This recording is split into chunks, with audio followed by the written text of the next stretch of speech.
Every habit functions the same way.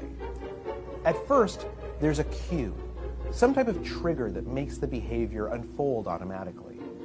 Studies tell us that a cue can be a location, a time of day, a certain emotional state, other people, or just a pattern of behaviors that consistently triggers a certain routine.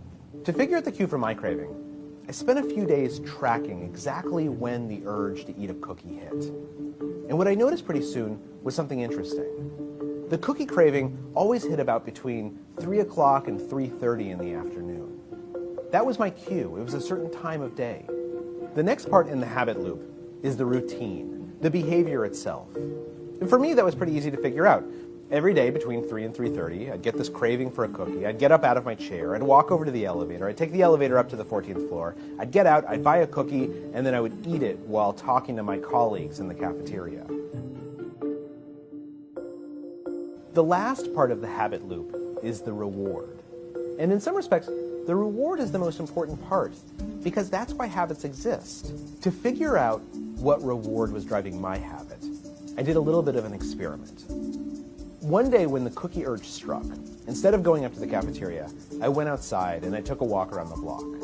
Then the next day, I went up to the cafeteria, but instead of buying a cookie, I got a candy bar and then ate it at my desk.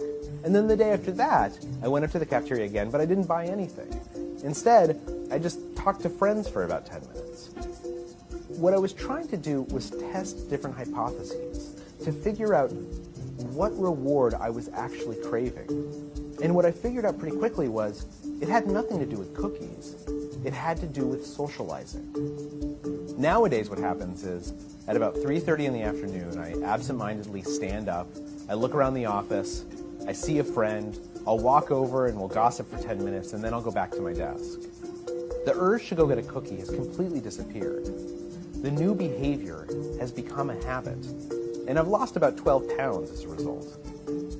Studies have shown that if you can diagnose your habits, you can change them in whichever way you want.